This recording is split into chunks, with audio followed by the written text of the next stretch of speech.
कि इतना प्रेशर इसमें चाहिए।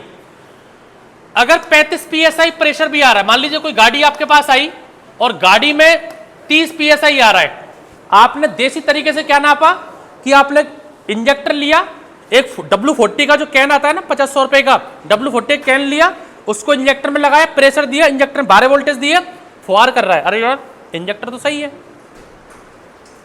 लेकिन उसका प्रेशर अगर 30 से कम हो जाएगा तो गाड़ी आपकी स्टार्ट होगी नहीं। 25-30 से कम हो गया तो गाड़ी स्टार्ट होगी नहीं। लेकिन आपने क्या देखा है, फुहार मार के इंजेक्टर तो चल रहा है, गाड़ी में और कोई दिक्कत है, लेकिन उसका प्रेशर 30 psi से ऊपर होना चाहिए। अगर 35 psi है तो गाड़ी स्टार्ट तो हो जाएगी, लोड लेगी, झटका लेगी, पिकअप नहीं आएगा। उसका रीजन क्या हो सकता है, जाली। आप जाली को साफ करेंगे, जाली साफ करके भी अगर आपका फ्यूल पंप सप्लाई नहीं दे रहा, फिर आप इसकी मोटर चेंज करेंगे फ्यूल पंप की। तो इसको जाली को साफ करना एक रेगुलर रूटीन सर्विस होता है। जाली साफ करने के बाद भी प्रेशर 35 स्क्वायर psi से नहीं बढ़ा ऊपर 40 psi जो कि होना चाहिए, तो क्या है, फ्यूल पंप की मोटर वीक हो गई, खराब। एक्सट्रीम है, बहुत सारी गाड़ियां हैं, लेकिन सक्सेसफुल कौन सी गाड़ी है, स्प्लेंडर।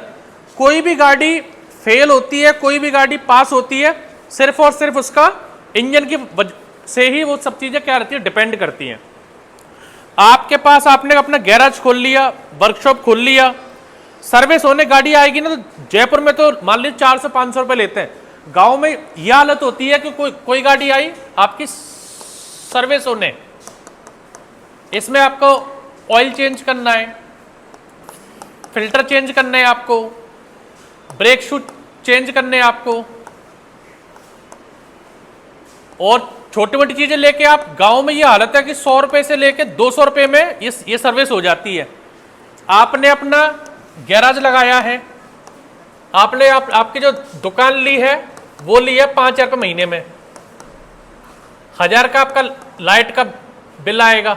आपने अगर अपनी कहीं जॉब कर रहे थे 20,000 की, 15-10,000 की जॉब छोड़ के आए हैं, तो घर चलाने को 20,000 रुपये हमको चाहिए मोटा मोटी।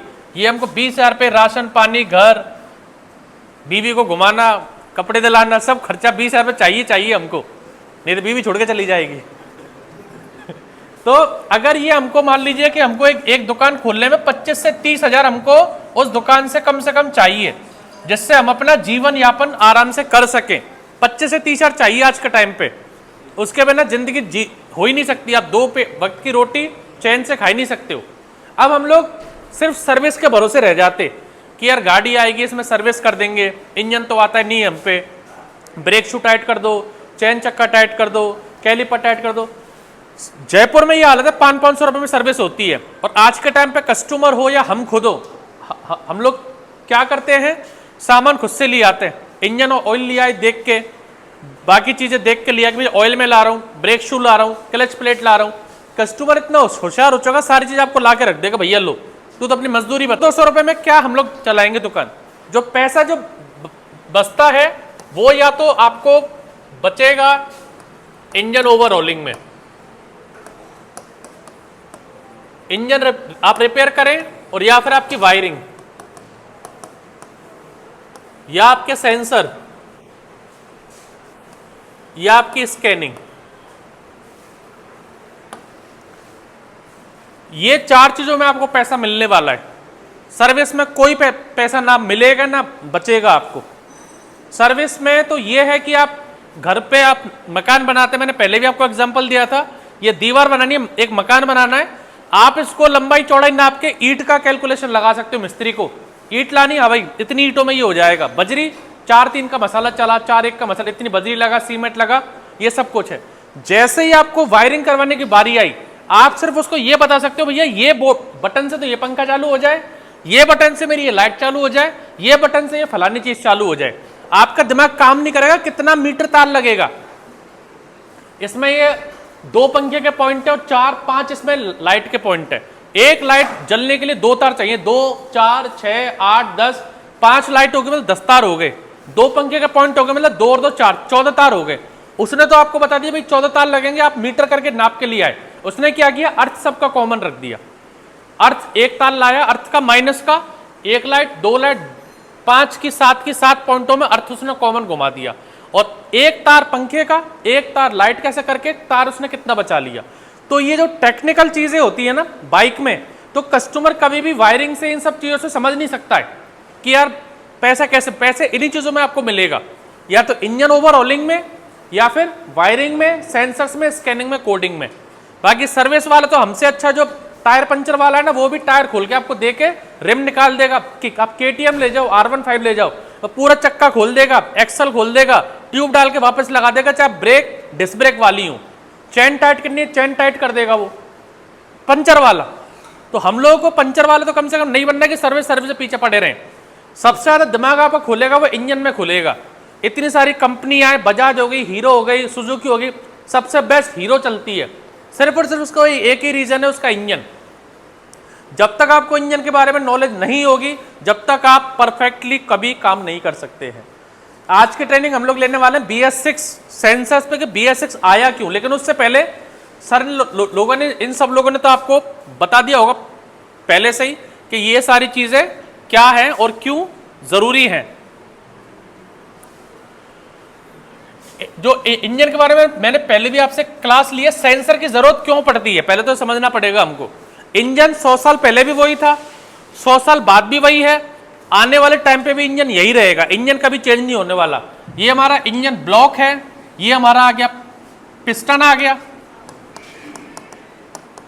पिस्टन में आ गई हमारी 3 ring, 2 compression, 1 oil seal ring, 2 compression आ गई, 1 ऑयल सील रिंग होगी। अब टेक्निकली अगर और भाषा में जाएंगे तो एक तो रहती है हमारी सबसे ऊपर वाली कौन सी, कंप्रेशन, दूसरी रहती है हमारी वाइपर रिंग, और ऑयल सील रिंग में कितनी रिंग रहती है, 3 रिंग्स रहती हैं। टेक्निकली ये हमारी 3, 4, 5 रिंग होती हैं एक इंजन में, लेकिन देसी भाषा में ऐसे मिस्त्री आप कहीं सामान लेने जाएंगे तो आपको 3 रिंग ही बोलनी है कि भाई पिस्टन में 3 रिंग ही लगती हैं, 1, 2, 3। ये सब आपने समझ रखा है इंजन्स में क्या से काम करता है।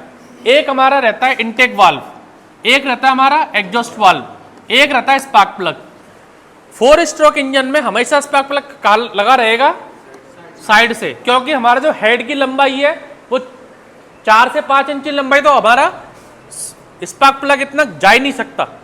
लेकिन किस गाड़ी में लगता है स्पार्क प्लग सेंटर में, 2 स्ट्रोक प्लस KTM में भी।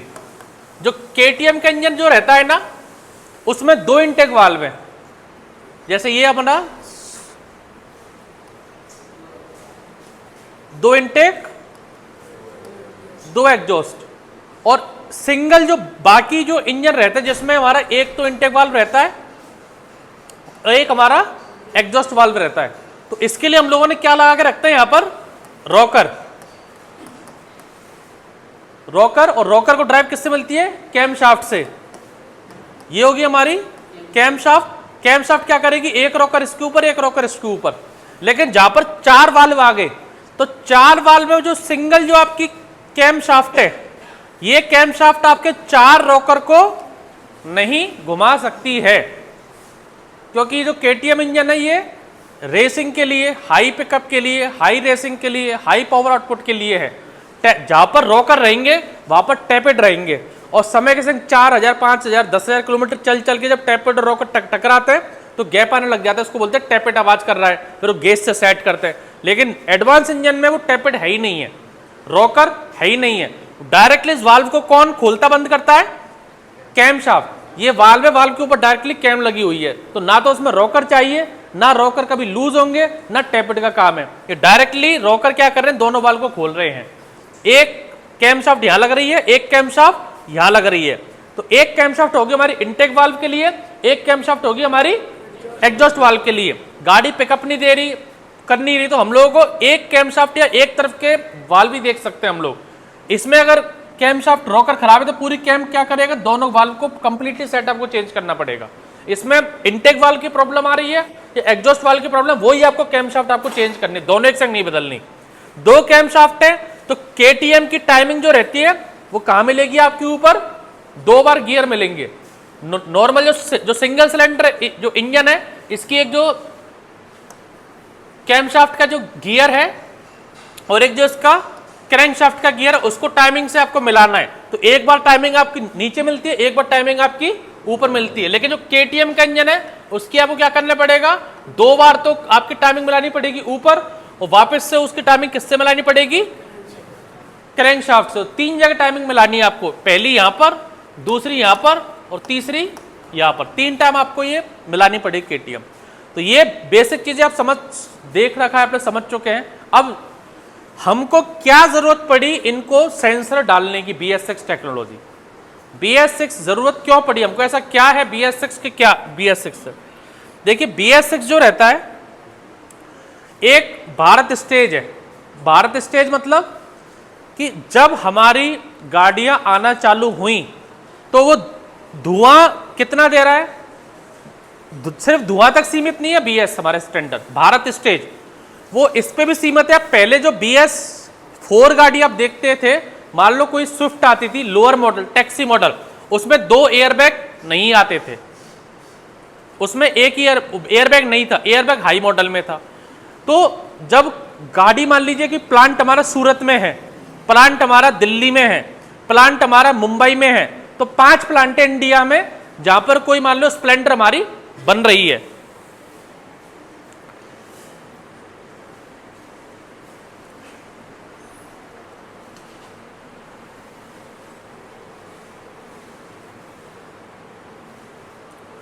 एक हमारा प्लांट है कहां पर, ये मान लीजिए सूरत में हो गया, एक प्लांट हमारा मान लीजिए महाराष्ट्र में हो गया, एक प्लांट हमारा मान लीजिए राजस्थान में हो गया, एक प्लांट हमारा XYZ आप जगह मान लीजिए। 5 जगह हमारी कोई भी बाइक, स्प्लेंडर, पल्सर, अपाचे, किसी बाइक का आप एग्जांपल ले लो, ये 5 प्लांट में हमारी गाड़ी बन रही है। BS6 की बात नहीं कर रहे अभी हम लोग।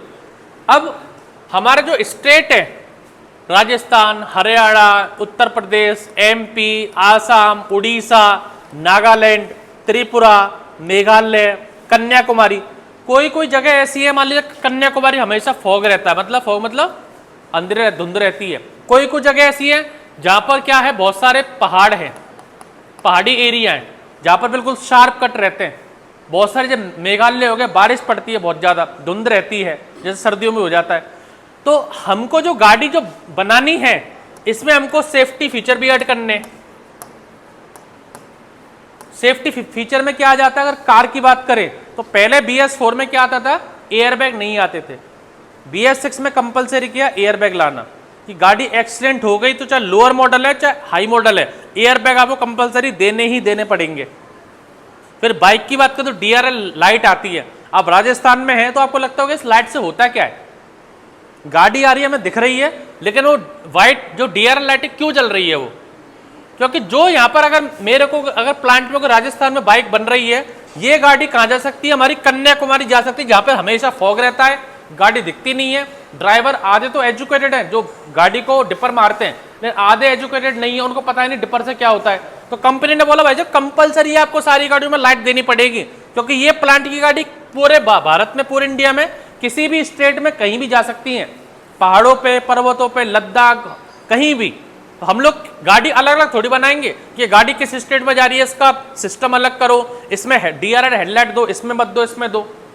तो एक तो BS जो स्टैंडर्ड आया वो सिर्फ और सिर्फ हमारी इस चीज के लिए नहीं है कि इंजन को कैसे करे, पॉल्यूशन कैसे कम करे, हर चीज को लेके उसकी सेफ्टी फीचर, उसकी रिलायबिलिटी और इजीली गाड़ी में मॉनिटरिंग सिस्टम दिया हुआ है कि गाड़ी में कुछ खराबी है तो अब स्कैनर से गाड़ी का पता लग जाए, हमें 6 की 6 सेंसर खोलने ना पड़े, लगाने ना पड़े। इनबिल्ट मॉनिटरिंग सिस्टम, हमारी बॉडी को बुखार आ गया तो हमें दिमाग को पता लग जाएगा भैया डॉक्टर पे चलो, बुखार आ रहा है, दवाई लेनी। तो ये हमारा मॉनिटर सिस्टम है जो हमारी BS6 में ECM है, और वो चेक करने को कितना बुखार है, कितना BP है, उसके लिए अलग मशीन है। ऐसी हमारा स्कैनर है कि कौन सा सेंसर खराब है, वोल्टेज प्रॉपर चल रहा है तो आधा वोल्टेज दे रहा है कि प्रॉपर वोल्टेज दे रहा है, सेंसर तो सही है, ECM आउटपुट नहीं दे रहा, या ECM में इनपुट जा रहा है या आउटपुट तो आ रहा है लेकिन इनपुट नहीं आ रहा। ये सबको सिस्टम को जानने के लिए स्कैनर दिया हम लोगों ने। तो जो ये BS स्टैंडर्ड है ये हमारा आया कब था, ये हमारा प्री लॉन्च हुआ था 1989 में। कब हुआ था?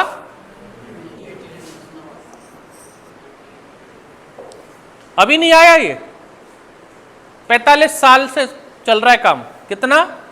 45 साल से, 45 या 35 साल जो भी है, और 1990 है तो 10 साल और 25 साल, 35 साल हो गए हम लोगों को।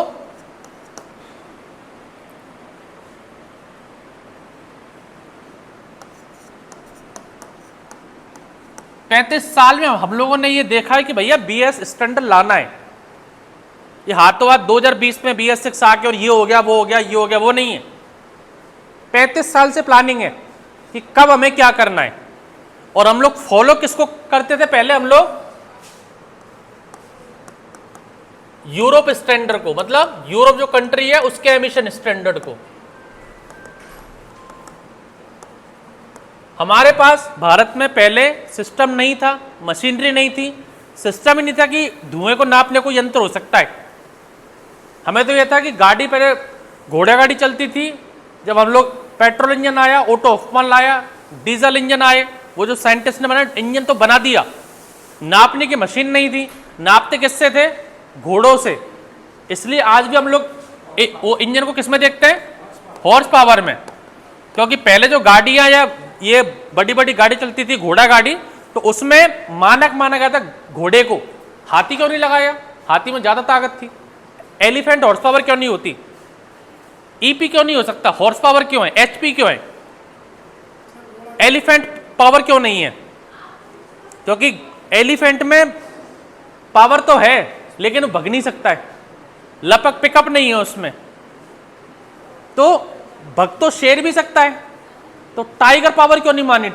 TG, TP. हॉर्स पावर ही क्यों नापते हैं एचपी? क्योंकि एक ऐसा मानक जिसमें खींचने की क्षमता भी हो, भगने की क्षमता भी हो, और कम थके वो ज्यादा चल सके। सुबह सुबह चना खिलाते थे, आज हम जो पेट्रोल खिलाते हैं बाइक को, चना खिलाते थे घोड़ों को, लंबा चले, स्टेमिना बढ़े। तो उस चीज को स्टैंडर्ड माना, मानक माना घोड़े को। घोड़ा गाड़ी जो भी लग्जरी गाड़ी है तो घोड़े से चलती थी वो लोग। उस चीज का इंजन तो बन गया। इंजन जो बनाया वो बनाया ओटो हॉफमैन ने। पेट्रोल इंजन जो बना था वो बनाया था ओटो हॉफमैन ने।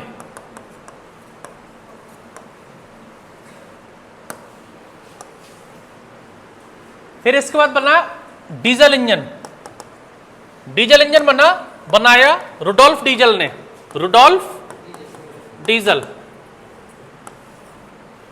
ये पेट्रोल इंजन को स्पार्क चाहिए था, आग चाहिए था, पेट्रोल लाए। फिर हम लोग जो डीजल इंजन बनाया, रुडोल्फ डीजल आए थे 1891 में, डीजल इंजन इजाद हुआ। अब इंजन तो बन गए, नापे कैसे? कि ये जो इंजन है, पहले तो बड़े बड़े इंजन आते थे, single cylinder, double cylinder, generator की तरह, कि भाई इंजन तो बना दिया, अब इसको मैं ट्रक में लगाऊं, बस में लगाऊं, एरोप्लेन में लगाऊं, पानी के जहाज में लगाऊं, छोटी कार में लगाऊं या बाइक में लगाऊं, किस में लगाऊं? पिस्टन कितना बड़ा बनाऊं? पहले इंजन बना, उसके बाद उसको मापने की मशीन बनी। जब इंजन ही नहीं था तो मशीन बनाऊं किसकी? यहां पर अभी रोबोट आ जाएंगे। यहां से अभी जो 20 साल बाद है ना, गेट खोल के डिलीवरी होगी। भाई साहब हमारी ट्रेनिंग ले रहे हैं और इनको भूख लगी बर्गर, तो वो आएगा रोबोट उड़ते उड़ते और रोबोट इनके पास यहाँ ड्रर करके आ गया। तो ये प्रेडिक्शन है, ये सोच है कि ऐसा होगा आने वाले टाइम पे।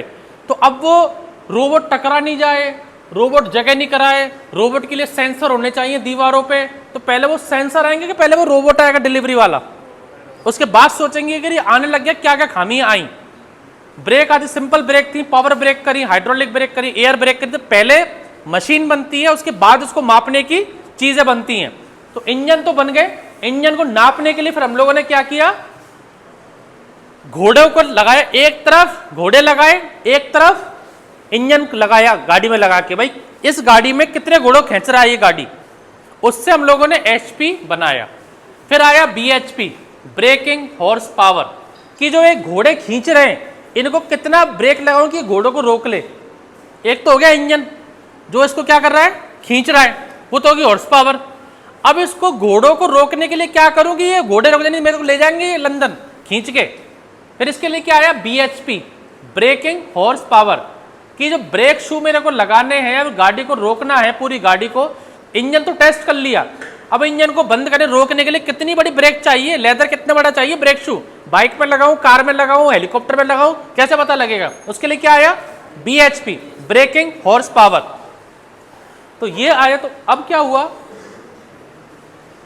हम लोग जो 1891 में जो स्टैंडर्ड आया, पहले आया गैसोलीन इंजन के लिए, फिर 1992 में आया डीजल इंजन के लिए, फिर 1996 आया कि भाई ये तो आ गया, इसमें धुआं निकल रहा है, इसको कैसे नापें, फिर 1988 में स्टैंडर्ड आया।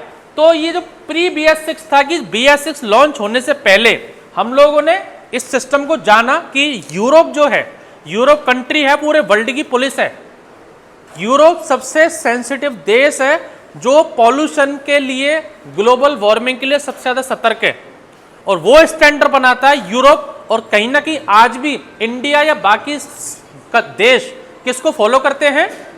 यूरोप को, कि यूरोप क्या एमिशन ला रहा है, BS5 नहीं आया, पॉल्यूशन इतना बढ़ गया कि हमारे स्टैंडर्ड इतने हैवी करने, क्योंकि पहले हम लोगों ने प्री इसमें सोच रखा था, प्री BS6 में कि यार 2010 में ये लाएंगे, 2015 में ये लाएंगे, 2020 में ये लाएंगे, 2025 में ये लाएंगे, लेकिन वो सोच थी किसकी? BS5 की, वो स्किप्ड करना पड़ा क्योंकि गाड़ी इतनी बिक गई, पॉल्यूशन इतना हो गया कि इसमें तो मान लो कि जो हमने 20 में BS6 लाए वो हमें लाना था BS4 में, लेकिन हम लोग ला ही नहीं पाए उसको। तो BS1 जो हुआ था 2000 में नेशनल वाइड ये लॉन्च हुआ। कब हुआ लॉन्च ये? 2022 में, सॉरी 2000 में BS1 लाए साहब। फिर BS2 कुछ चुनिंदा सिटीज थी जिसमें 2000 में तो क्या था, जयपुर वगैरह इधर कोई ज्यादा ना तो गाड़ियां थी, ना लोगों के पास इतना पैसा था, ना गाड़ियां खरीदते थे। तो जो टायर 1 सिटी थी, जो बड़ी सिटीज थी, उनमें पहले लॉन्च किया गया। 2001 में मुंबई में किया गया, कोलकाता किया गया, चेन्नई किया गया, फिर 2003 में 11 सिटीज ली, फिर 2005 में इसको पूरे BS2 को 2005 में पूरे नेशनल वाइड लॉन्च किया कि भाई ये तो कंपलसरी अब करना ही करना है। फिर हमारा आया BS3 आया। BS3 में 2005 में तो NCR सिटी, दिल्ली हो गया, गुरुग्राम हो गया, हरियाणा हो गया, कोलकाता हो गया, बेंगलोर हो गया, बड़ी सिटीज जो है। और 2005 साल बाद मतलब BS3 आ गया, 5 साल बाद फिर उसको 2010 में नेशनल वाइड किया। 2005 में तो कुछ ही जो सिलेक्टेड सिटी थी वहां किया, 2010 में इसको नेशनल वाइड किया। फिर हमारा 2010 में BS4 को भी 2010 में लॉन्च किया, लेकिन पूरे नेशनल वाइड नहीं, 13 सिटीज में। 2015 में 29 city of Haryana, UP, Rajasthan, Maharashtra ऐसे। और 2015 में आने के बाद ये 2017 में कब लागू हुआ? National wide. अब हम लोग BS4 लाने थे 2018 में, 2019 में, तो वो नहीं चलने वाला था।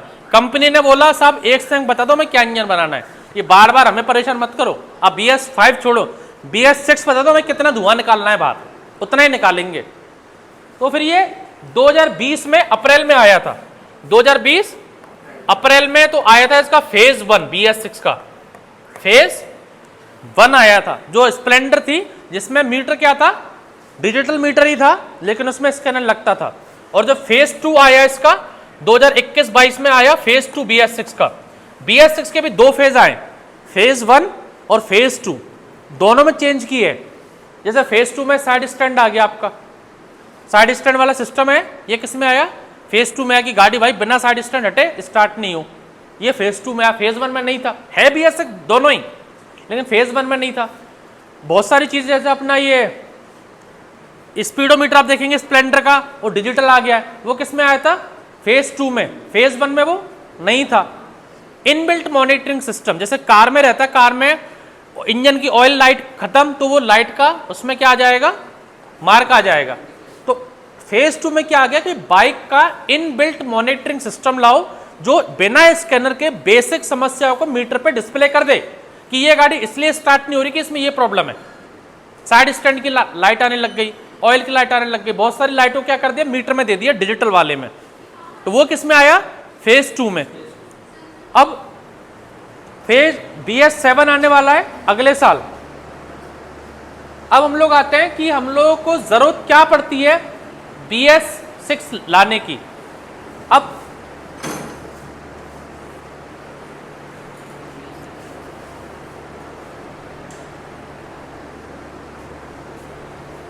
BS6 क्या है?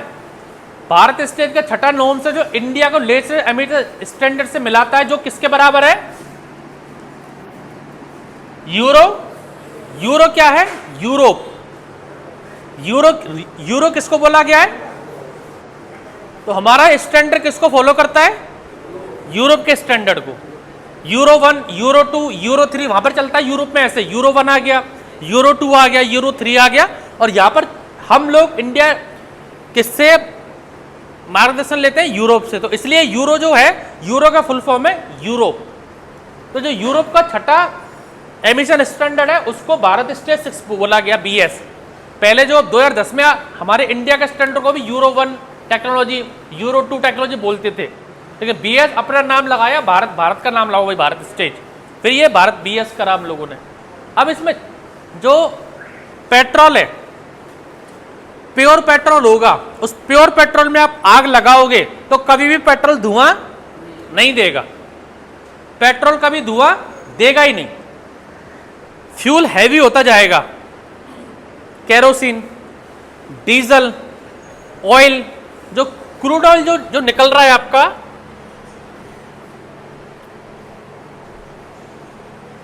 जो क्रूड ऑयल आपका जो निकलता है,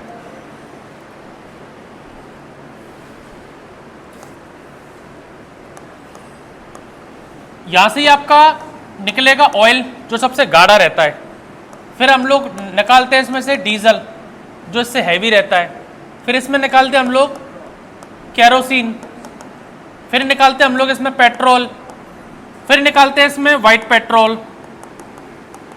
white petrol usually aeronautical engineering के लिए, जो प्लेन्स हैं इन सब के लिए प्योरीफाई जो फ्यूल चाहिए, पेट्रोल से भी और प्योरीफाई। उसके बाद आती है फिर गैस। सबसे ज्यादा ज्वलनशील क्या है? गैस है। उसके बाद वाइट पेट्रोल है, फिर पेट्रोल आता है, फिर केरोसिन, फिर डीजल, फिर ऑयल, फिर हमारा वेजिटेबल, बहुत सारे ऑयल भी इसमें निकलते, रिफाइंड वगैरह। तो जो आप इस गैस से आग लगाने स्टार्ट करेंगे ना, तो ये गैस कभी भी धुआं नहीं देगी। 2 नंबर रहते हैं, एक रहता है ऑक्टेन नंबर,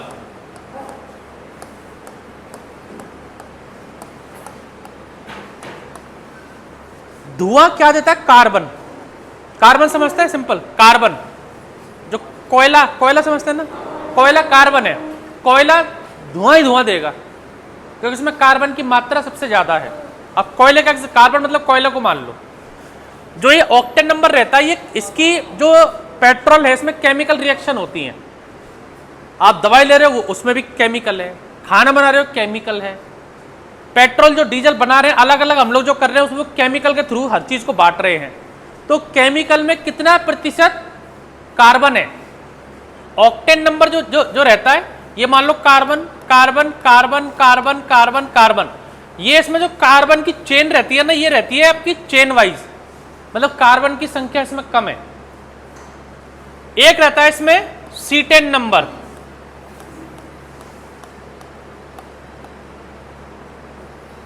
एक रहता है C10 नंबर, इसमें क्या रहेगा? C carbon carbon carbon carbon carbon, जैसे पेड़ रहता है प्लांट वाइज इसकी क्या रहती है इसमें कार्बन की, देसी भाषा में, मिस्त्री भाषा में, कि जिस फ्यूल में जितना कार्बन होगा वो उतना धुआं देगा, और धुएं से क्या मिलेगा अपने को?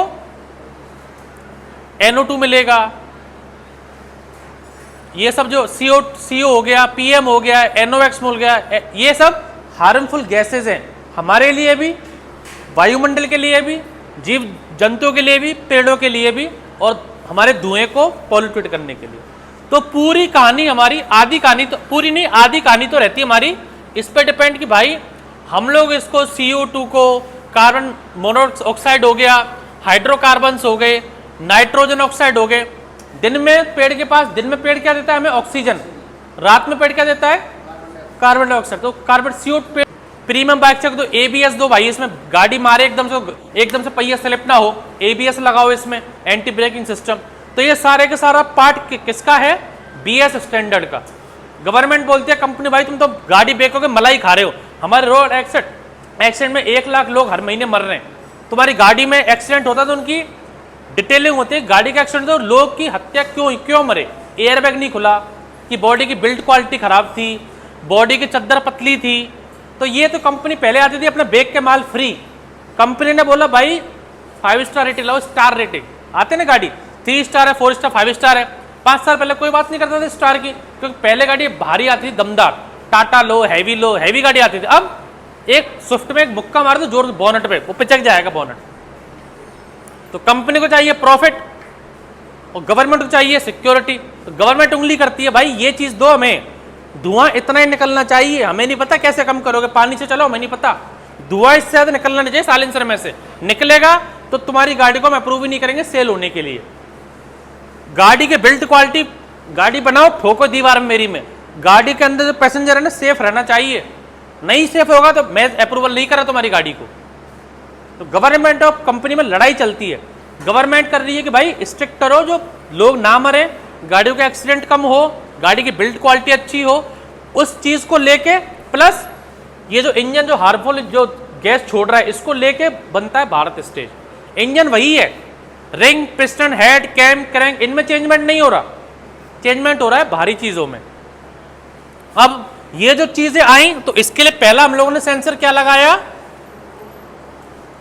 Oxygen sensor.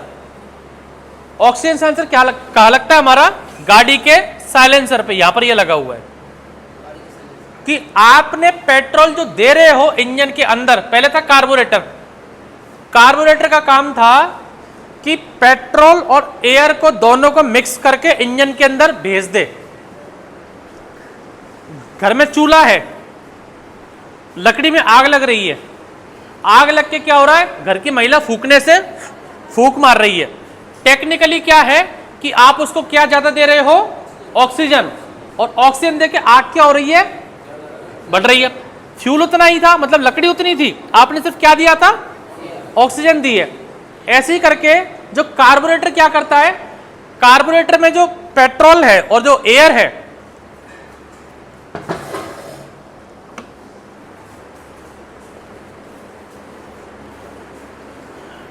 ये जो पार्ट रहता है जो खुलता है, जो रेस लेते हैं, इसको बोलते हैं हम बटरफ्लाई बॉल, जो खुलता ही है, ये जो खुल रहा है बंद हो रहा है, ये क्या है, बटरफ्लाई बॉल। और इंजीनियरिंग में ये जो सीधी जो है ना पाइप, इसको बोलते हैं वेंचुरी, वेंचुरी। जितना आप एक्सीलरेटर देंगे हवा अंदर जाएगी, हवा अंदर खींच कौन रहा है, पिस्टन खींचता है। जब पहला स्ट्रोक होता है इनटेक वाल्व खुला, जब बाहर से हवा उसने खींची,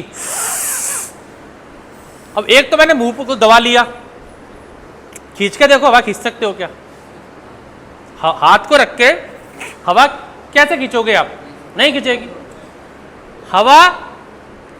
वैक्यूम यहां बन रहा है, पिस्टन चल रहा है चल रहा है चल रहा है चल रहा है चल रहा है, वैक्यूम कंटिन्यू बन रहा है। इसमें एक होल छोड़ा हुआ है आइडल के लिए, इसमें एक यहां पर एक होल है कार्बोरेटर में, एक होल है जिससे क्या आती है, आइडल हवा आती है, इंजन को स्टार्ट, ये पूरी बंद हो जाएगी तो हवा तो जा ही नहीं रही, गाड़ी बिना पेट्रोल के स्टार्ट कैसे होगी। तो इसमें एक होल छोड़ा रहता है इसमें, जो किसके लिए रहता है, आइडल एयर अंदर जाने के लिए। आप एक्सीलरेटर छोड़ दो तब भी बाइक आपकी स्टार्ट है। इस पतली सी हवा से जो पॉइंट बन रहा है यहां से, और यहां से हवा आपकी कहां आती है, इंजन के अंदर, इंजन को स्टार्ट होने के लिए जाती है। लेकिन इंजन जो चल रहा है 1000 आरपीएम, वो यहां पर तो वैक्यूम क्रिएट करके रखा है, जैसे ही आपने इसको वाल्व खोला हवा प्रेशर से अंदर आती है और एकदम से आरपीएम बढ़ते हैं। अब वैक्यूम कौन क्रिएट कर रहा है, खींच कौन रहा है, पिस्टन। तो जैसे ही आप यहां पर करेंगे तो एक तो रहता है इसमें हवा आने का ये बटरफ्लाई वॉल्व, एक रहता है इसके बीच में जेटिंग सिस्टम। क्या रहता है इसमें, ये रहता है जेट आपका, दो जेट रहते हैं, एक आइडल के लिए और एक मेन के लिए। ये रहता है आपका किसमें डूबा हुआ, पेट्रोल में। इसके लिए चैम्बर रहता है, उसमें क्या फ्लोटिंग डिवाइस रहती है, जो टंकी से पेट्रोल आज हमारा वॉशरूम में जाते हैं, फ्लैशर में बॉल रहती है, फ्लैशर भर गया, बॉल ऊपर आती है तैर के, और वाल्व को क्या कर दिया कि बंद। टंकी क्या है, इस कार्बोरेटर से ऊपर है, तो टंकी से पेट्रोल ग्रेविटी से आता जाएगा, ये तो पूरा भर जाएगा, इसके ऊपर ही पेट्रोल लाके क्या चले जाएगा, वेंचुरी से जाके इंजन के अंदर चले जाएगा। तो इसमें क्या रहती है, फ्लोटिंग डिवाइस रहती है, टैंक रहता है, फ्लोटिंग तैरता है पेट्रोल में। जैसे पेट्रोल भरती गई वो डिवाइस क्या आता है, ऊपर आता जाएगा, और ये जो पेट्रोल आ रही है, ये जो पाइप है पेट्रोल का, यहाँ से पेट्रोल आके यहाँ से एक इसमें रखती है निडल, एक लगती है निडल। इसकी क्लास एक बाद में कभी अलग लूंगा, बेसिक बता रहा हूँ। यहाँ पर लगती है निडल जो क्या करेगी, पेट्रोल को बंद कर देगी। अब जो पेट्रोल जो भरा हुआ है वो पेट्रोल किससे खिंच रहा है, ये जेट किसमें डूबा हुआ है, उस पेट्रोल में डूबा हुआ है। यहां से इंजन खींच रहा है पिस्टन, जैसे मैंने एक्सीलेटर लिया ये वाल्व खुला, हवा आई और यहां से क्या खींचा, पेट्रोल, दोनों गए। तो इसमें ये प्रॉब्लम है इस कार्बोरेटर में, आप इसमें अकेली हवा नहीं भेज सकते हो। मैंने चूल्हे वाला एग्जांपल दिया था, आग किससे बढ़ रही है, सिर्फ ऑक्सीजन से। मेरे को अगर इंजन के अंदर हवा ज्यादा भेजनी है तो जैसे मैं वाल्व खोलूंगा हवा के लिए, वो हवा क्या करेगी, वैक्यूम पेट्रोल को भी साथ लेके जाएगी। गाड़ी के आरपीएम है 1000,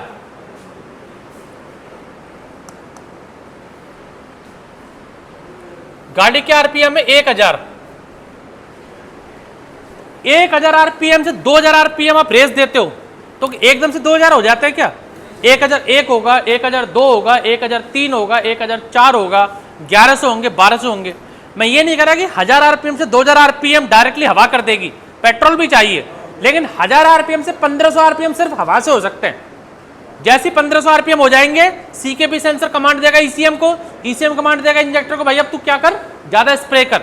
लेकिन कार्बोरेटर में क्या, जितना ज्यादा हवा आप लोगे, हवा जाते ही उतना ज्यादा क्या जाएगा, इसमें पेट्रोल जाएगा। इसलिए इन गाड़ियों का एवरेज क्या रहता है, कम रहता है। अब इसकी जगह आ गया हमारा क्या, फ्यूल इंजेक्टर। फ्यूल इंजेक्टर बोलता है ड्राइवर साहब कितनी भी रेस दे लो, थ्रॉटल बॉडी में सिर्फ बटरफ्लाई वाल्व क्या पास कर रहा है, हवा दे रहा है। इंजेक्टर साहब बोलते हैं कि साहब, इंजेक्टर बोलता है ड्राइवर साहब कितना भी रेस दे लो तुम्हें हवा जाएगी, मैं तो पेट्रोल जब ही दूंगा जब 1500 आरपीएम आ जाएंगे, तभी मैं ज्यादा स्प्रे करूंगा। 1000 से 1100 आना है, 1200 आना है, 1300 1400 हवा से कर ले, 1500 आरपीएम आते मैं तेरे को ज्यादा पेट्रोल दे दूंगा। सुबह सुबह पराठे खाए हमने एक, तो हम दिन तक रह गए 1 बजे तक। सुबह पराठे खाया 2 रुपये 5 रुपये का पार्ले जी बिस्कुट, तो 1 बजे तक ढीले पड़ जाएंगे, कुछ काम नहीं होगा हम पे। 1 बजे तक तो सहन कर लेंगे एक पराठे पे, लेकिन दिन में दबा के खाना चाहिए। पूरे दिन मजदूरी करनी है, मेहनत करनी है, काम करना है, तो दबा के डाइट चाहिए हमें। तो 1000 से 1500 आरपीएम हमारे तक तो हवा बढ़ा देगी, लेकिन 1500 आने के बाद तो उसको ज़्यादा पेट्रोल चाहिए, वो इंजेक्टर दे देगा। लेकिन इनिशियली आपने पहला गियर डाला, हुर्र करके आप गाड़ी भगा के ले गए, तो जो इनिशियल जो आपको हवा चाहिए वो किस में पॉसिबल है, इंजेक्टर वाली गाड़ियों में। अब ऑक्सीजन सेंसर की जरूरत क्यों पड़ी हमें, ये देखता है कि भैया आपने जो पेट्रोल डाली है, पेट्रोल आपने डाल दी और आपने स्प्लेंडर पहला गियर डाला और गाड़ी में करके भगा के ले गए, रेस तो मारी, रेस मारते ही थ्रॉटल पोजीशन सेंसर ने क्या करा, ड्राइवर ने रेस मारी है, फ्यूल इंजेक्टर भाई दबा के पेट्रोल रेस में भगाना चाह रहा है, ये फुल स्पीड पे दे दी, लेकिन गाड़ी 0 से 100 1 मिनट में थोड़ी आ गई, 1 सेकंड में। लेकिन जो रेस मारी है, जो फुल थ्रॉटल मारा है, उसमें जो पेट्रोल तो पूरा गया इंजेक्टर से, वो जला ही नहीं, और वो बिना जले कहां निकल गया, एग्जॉस्ट से बाहर निकल गया, नुकसान हो गया साहब।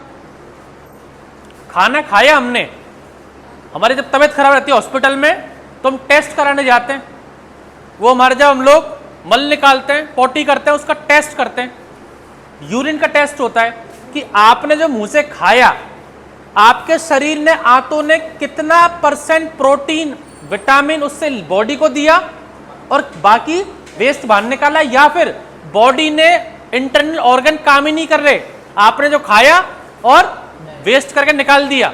मापेंगे किससे, इसलिए टेस्ट होता है यूरिन टेस्ट, मल टेस्ट।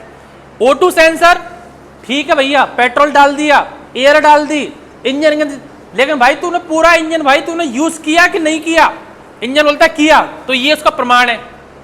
ऑक्सीजन कितनी है, ऑक्सीजन कब रहेगी, अगर वो पूरा जल गया पेट्रोल तो वो ऑक्सीजन धुएं में कन्वर्ट होकर निकलेगी।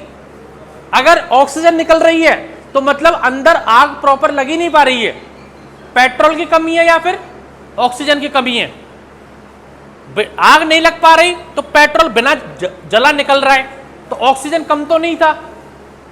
इंजेक्टर ने तो ज्यादा पेट्रोल भेज दिया पिस्टन सिलेंडर के अंदर, लेकिन ऑक्सीजन पूर्ति थी नहीं और आग उसमें लगी नहीं। आपके पास एक गिलास है, एक कैंडल लो, उसके ऊपर गिलास रखो, उसको दबा दोगे, ऑक्सीजन खत्म, आग बंद हो जाएगी। तो पेट्रोल तो इंजेक्टर ने ज्यादा भेज दिया पेट्रोल, लेकिन उसमें ऑक्सीजन जा नहीं पाई, इसलिए आग लग नहीं पाई। तो ये ऑक्सीजन सेंसर क्या नापता है? ऑक्सीजन बाहर जली हुई निकल रही है कि धुएं की फॉर्म पर है, बिना जली है। तो फिर क्या ये कमांड किसको देगा? ईसीएम को, भाई पेट्रोल कम बोल, इंजेक्टर को पेट्रोल कम दे। वो ईसीएम दो गाली देगा किसको? टीपीएमएस सेंसर को, थ्रॉटल पोजीशन सेंसर। क्यों भाई, तूने तो बोला ड्राइवर ने पूरी रेस मारी है, तूने टीपीएमएस सेंसर ने बताया मेरे को, तूने तो बताया था भाई ड्राइवर ने रेस मारी है पूरी, तू ज्यादा इसको पेट्रोल दे इंजेक्टर को। इंजेक्टर तूने खाली देख, ये तो जला ही नहीं, तूने पेट्रोल क्यों दिया ज्यादा? तो दोनों में युद्ध होता है, टीपीएमएस सेंसर में और ऑक्सीजन में। ईसीएम तो दिमाग है। टीपीएमएस सेंसर बोलता है साहब थ्रॉटल दे दिया ड्राइवर ने, थ्रॉटल दे दिया मतलब पेट्रोल ज्यादा दो, पेट्रोल दे दिया। ऑक्सीजन बोलता है साहब ये हरामी आदमी है, देखो पेट्रोल जली नहीं, बिना जली आ रही है, नुकसान हो गया पेट्रोल का हमारे का। तो ऑक्सीजन बाहर पे, थ्रॉटल पोजीशन अंदर, इन दोनों के बीच में इंजन। ये दोनों कमांड किसको करते हैं? ईसीएम को। ईसीएम बोलता है ठीक है टीपीएमएस तू कुछ भी कर, पेट्रोल कम दूंगा तेरे को। तो ये चीजें कौन नापता है? समझ में आया नहीं आया? हाँ तो बताओ। गाड़ी की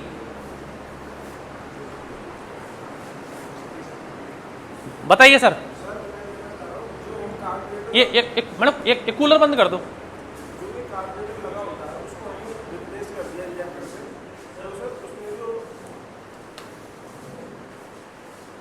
बोलो बोलो।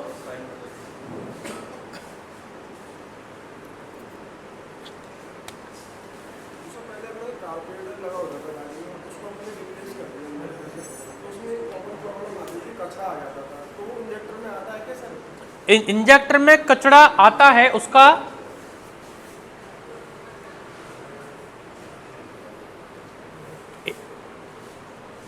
हमारा जो कचरा आता है ना कार्बोरेटर में, जो पहले हम लोग कार्बोरेटर की सर्विस करवाते थे, जेट की क्लीनिंग करवाते थे, क्यों आता था? कि कचरा उसमें आ जाता था। कचरा आ गया।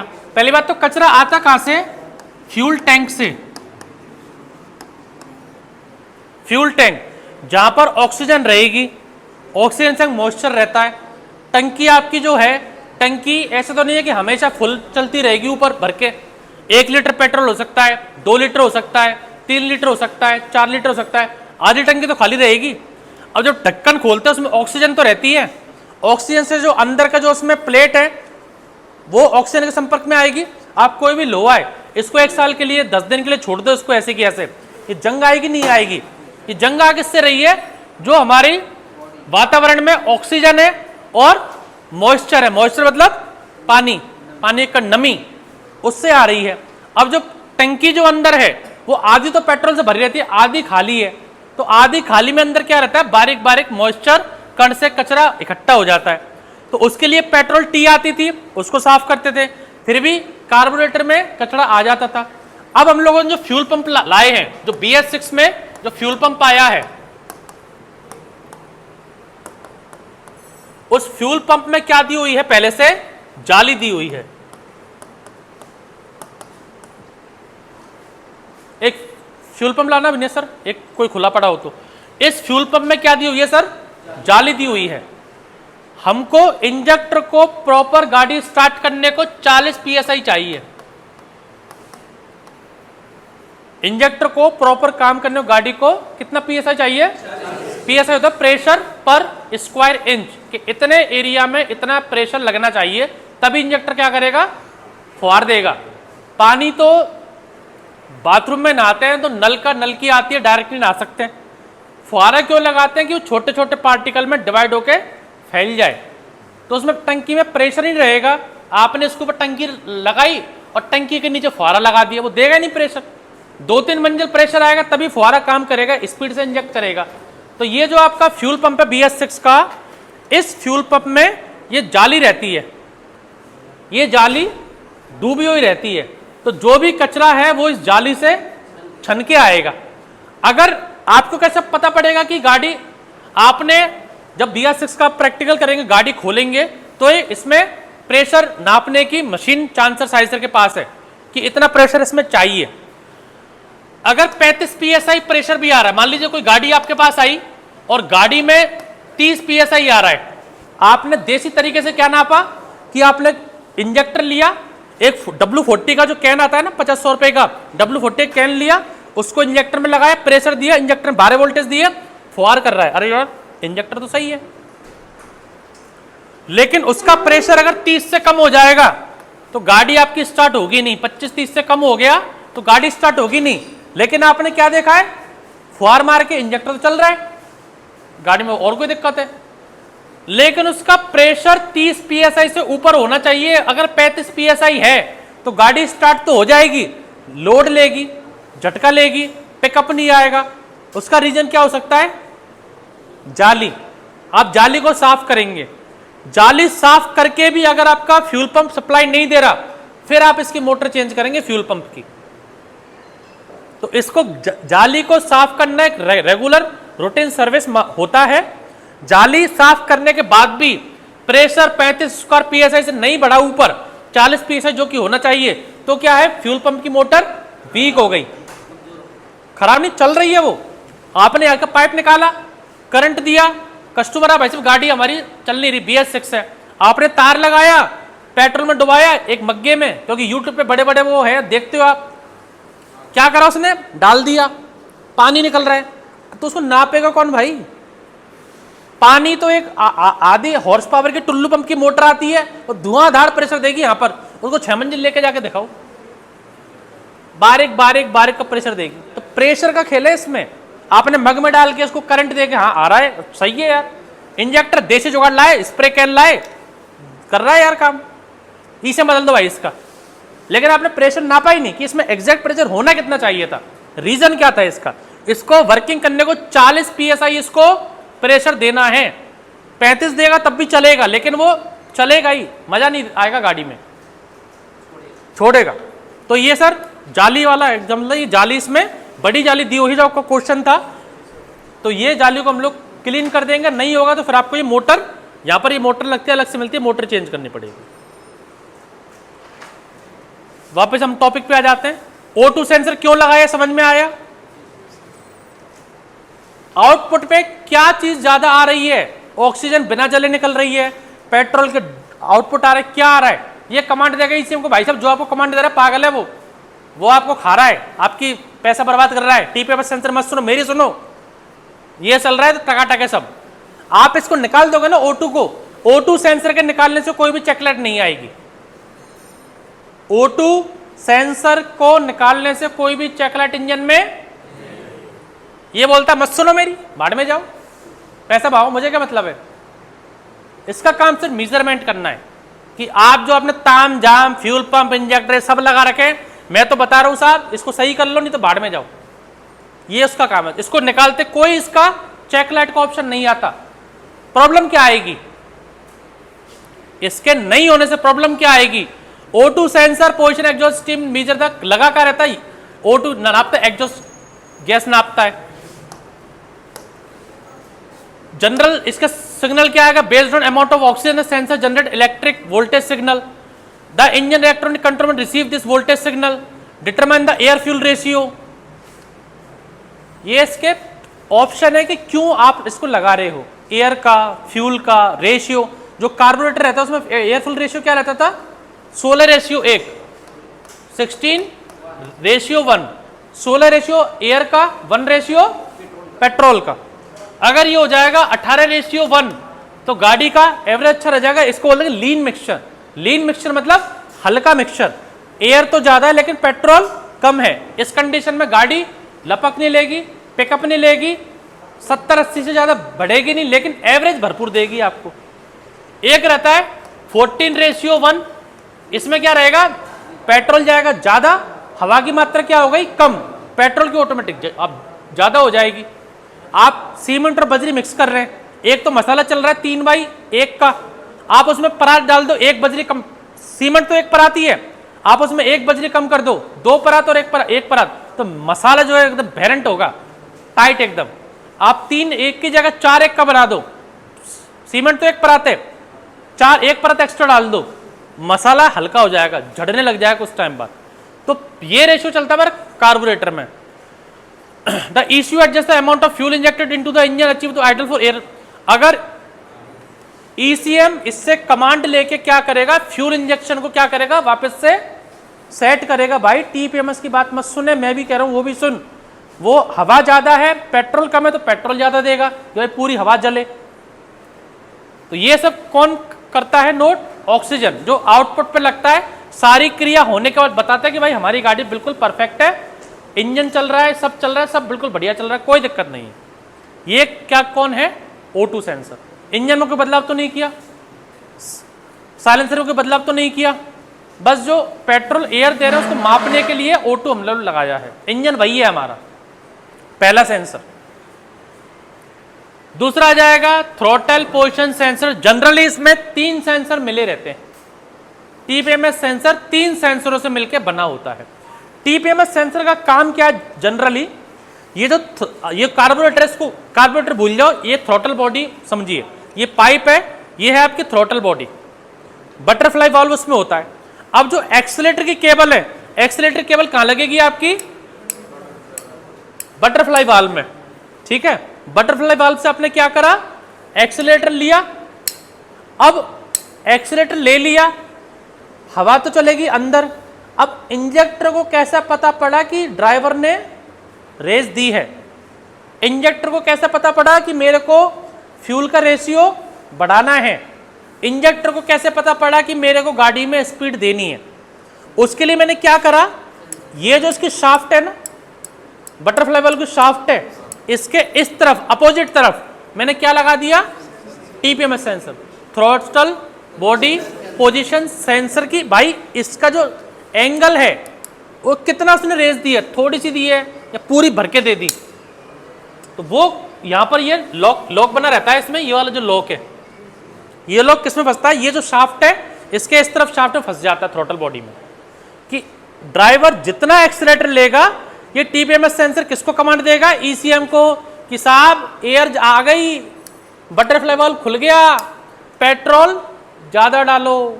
ये कौन मेजर करता है, थ्रोटल पोजीशन सेंसर, जो कार में भी रहता है, बाइक में भी रहता है।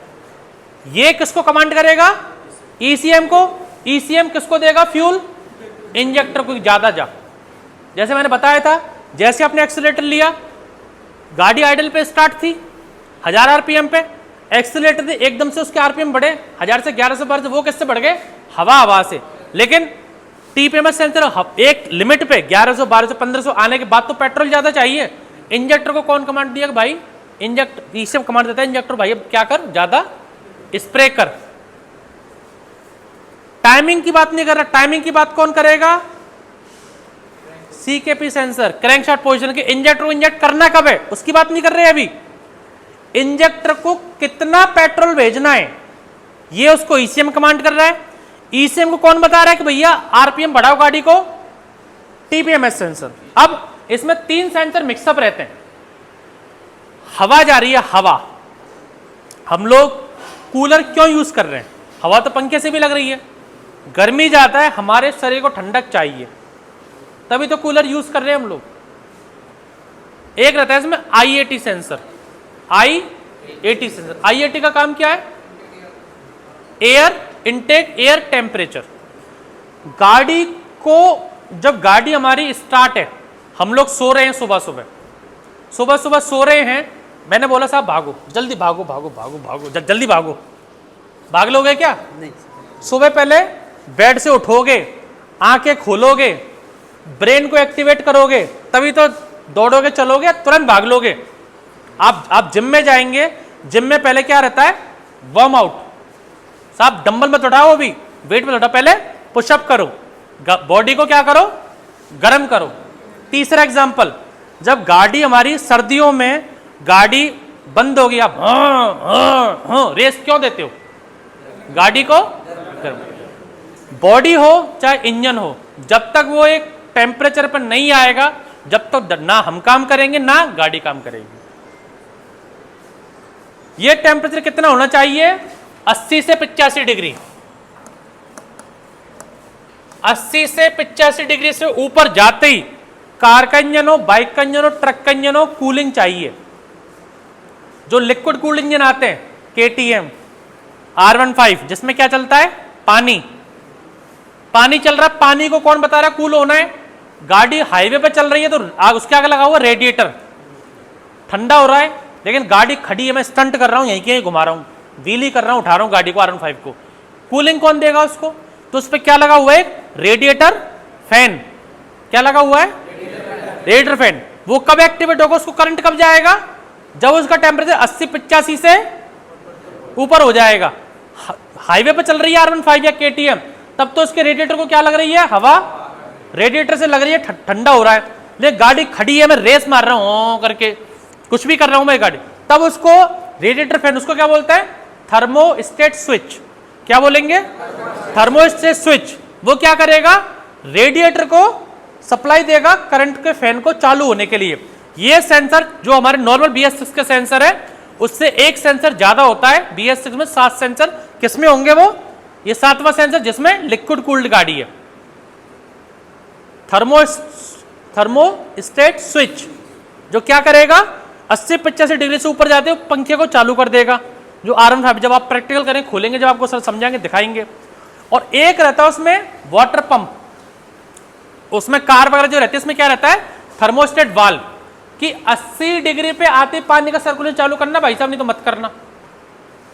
उसमें क्या रहता है? एल्कोहल और ग्लिसरीन का मिक्सचर रहता है। एल्कोहल और ग्लिसरीन, वो पाइप को क्या करता है? बंद करके रखता है, स्प्रिंग रहती है उसमें। जैसे 80 डिग्री आया, वो एल्कोहल और ग्लिसरीन क्या सिकुड़ जाती है, और वो क्या करती है? उस वाल्व को खोल देती है। वो मैकेनिकली काम करता है। अब वो क्या रहता है? थर्मोस्टेट वाल्व, जो क्या करेगा? 80 से 85 डिग्री पे पानी के सर्कुलेशन को क्या कर देगा? चालू कर देगा ऑटोमेटिक। और 80-85 से नीचे आते वो क्या करेगा? थर्मोस्टेट वाल्व बंद कर देगा सर्कुलेशन। क्यों? क्योंकि इंजन को गर्माहट चाहिए। अगर आपने इंजन चलते पानी का सर्कुलेशन चालू कर दिया, गर्म कहां से हुआ? वो गर्म हो ही नहीं पाया। तो 80-85 से पहले पानी नहीं भेजना हमको इंजन में, उसके लिए क्या है? Thermostat valve. और 80-85 बाद थर्मोस्टेट पानी का सर्कुलेशन चालू कर देगा, और पंखा क्या कर देगा? उसको रेडिएटर फैन को कूलिंग करना चालू कर देगा। ये चीज क्यों लगाई है हमने? हमारे इंजन को ठंडा करने के लिए। अब अगर आप गाड़ी हमारी 48 डिग्री पे चल रही है, अगर आप उसमें गर्म हवा भेजेंगे तो इंजन ओवरहीट होगा? नहीं होगा। तो ECM को पता रहना चाहिए कि उसके अंदर जो हवा थ्रॉटल पोजीशन यहां लगता है, देखो जैसे मैंने बताया था ना, ये बटरफ्लाई वाल्व है, इसके अपोजिट में एक ये शाफ्ट से ये TPMS सेंसर लग रहा है, ये वाला यहां पर। तो एक तो उसने बता दिया थ्रॉटल कितना लिया है, air flow, mass air flow, map sensor बोलते हैं उसको, कि जो हवा अंदर आ रही है उसका प्रेशर कितना है। प्रेशर मतलब कि पिस्टन की रिंग वीक हो गई तो वो प्रेशर क्रिएट कौन करेगा? इस पंप थोड़ी लग रहा हवा को भेजने का इंटेक वाल्व के अंदर। पिस्टन सिलेंडर की रिंग वीक हो गई तो वैक्यूम भी तो वीक होगा या नहीं होगा? बताओ भाई साहब। जब पिस्टन, जब रिंग प्रॉपर है तभी तो वो खींच रहा है। जब रिंग वीक हो गई, कटने लग गई, तो वो उतना ज्यादा वैक्यूम कैसे क्रिएट करेगा? और क्रिएट नहीं करेगा तो जो अमाउंट, जो एयर फ्लो वो भी कम हो जाएगी। पंप तो लग नहीं रहा है, इसे पंप से भेज रहे हो आप अंदर टर्बोचार्जर की तरह। उसके लिए क्या है कि कितना एयर फ्लो है। क्यों जरूरी था वो?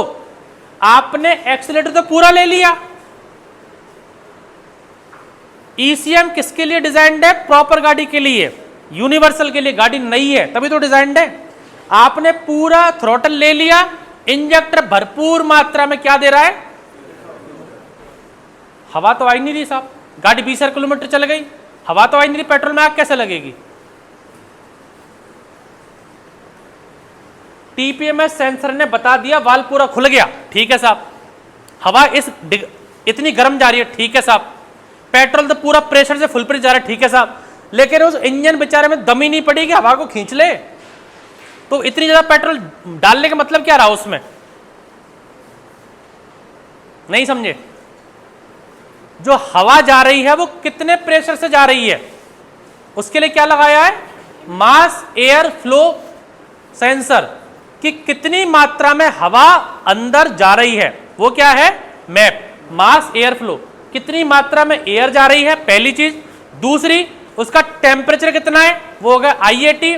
तीसरी चीज, अगर जा रही है तो थ्रॉटल बॉडी पूरी खुली है तो कितना उसको फ्यूल इंजेक्टर से प्रेशर देना, वो देखता है TPM। तो 3 सेंसर किसमें लगे रहते हैं, आपके थ्रॉटल पोजीशन सेंसर पे।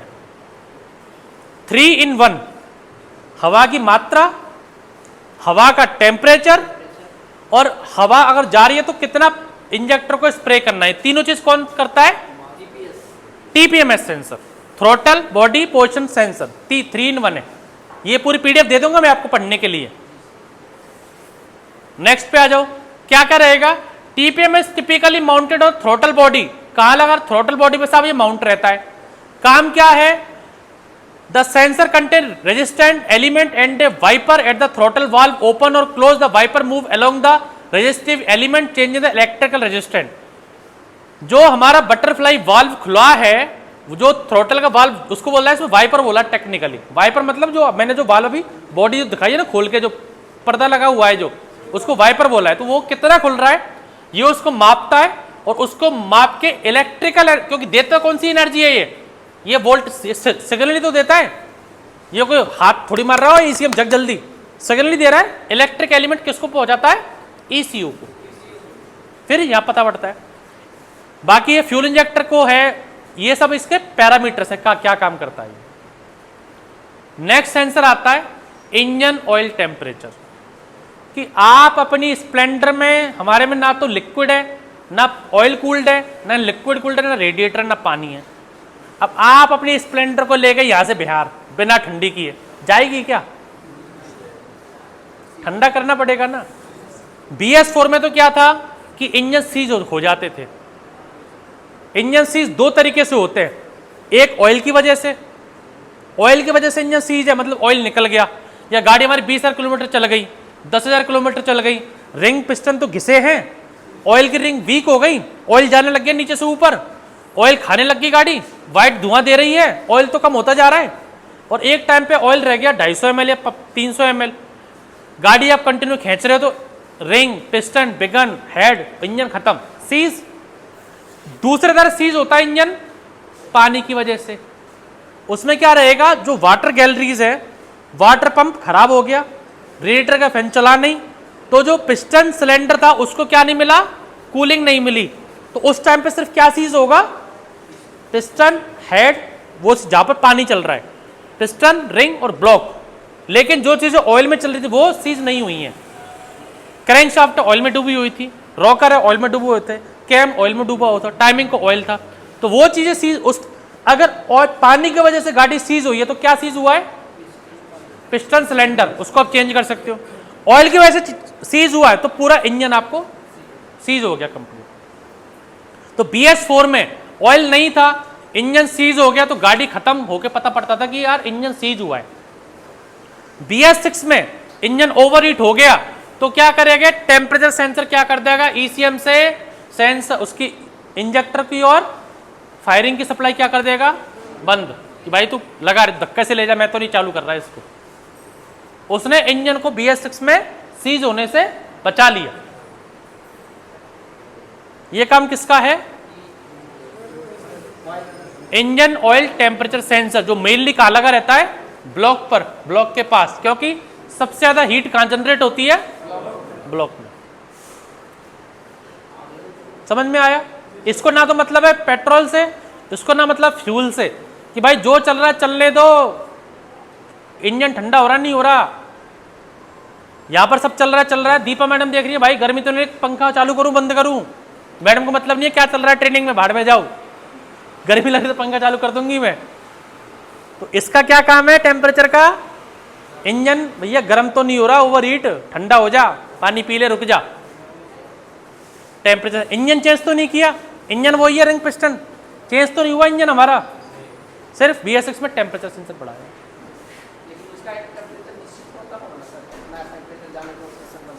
हर गाड़ी का CC के अकॉर्डिंग टेम्परेचर निश्चित होता है।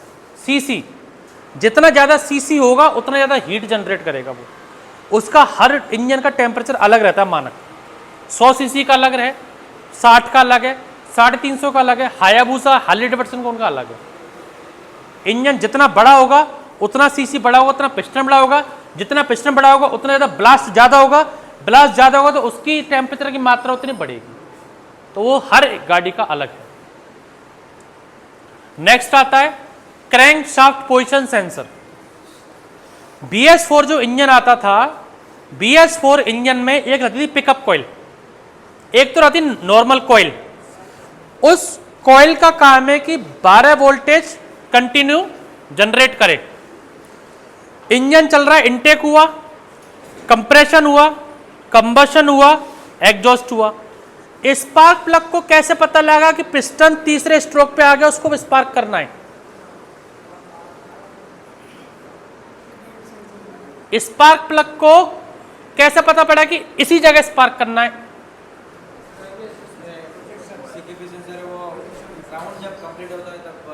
मैं BS4 की बात कर रहा हूं, पिकअप कॉइल की।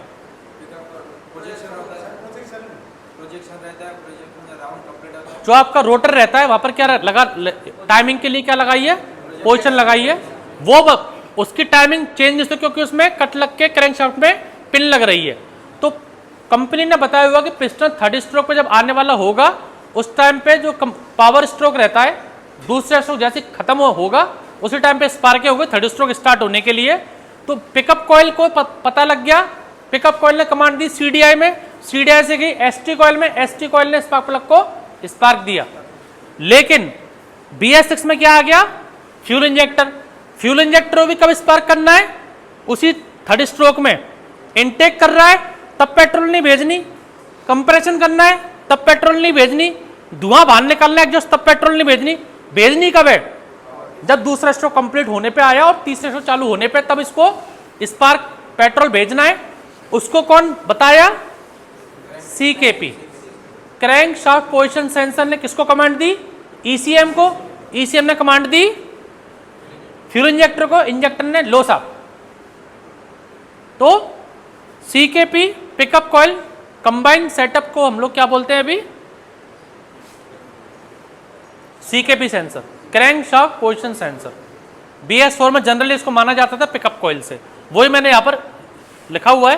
क्रैंक शाफ्ट इससे CKP सेंसर एक इलेक्ट्रॉनिक घटक है जो इंजन के क्रैंक शाफ्ट की निगरानी करता है। निगरानी मतलब टाइमिंग कि पिस्टन थर्ड स्ट्रोक पे आया नहीं आया, उसकी निगरानी कर रहा है। और इंजन नियंत्रक इकाई ECU को इसकी स्थिति और घूर्णन गति का डेटा प्रदान करता है। यह वास्तविक समय की जानकारी ECU के लिए महत्वपूर्ण है ताकि वह ईंधन इंजेक्शन समय और इग्निशन समय, मतलब इग्निशन मतलब स्पार्क प्लग में करंट, और इससे पहले क्या रखा है? ईंधन इंजेक्शन, ईंधन को इंजेक्ट करना है, वो सुनिश्चित करता है। CKP, क्रैंकशाफ्ट पोजीशन सेंसर, कि भाई इंजन थर्ड स्ट्रोक पे आने वाला है, पेट्रोल भर दो, पेट्रोल में आग लगाने को स्पार्क प्लग दे दो। ये कौन सा सेंसर हुआ साहब?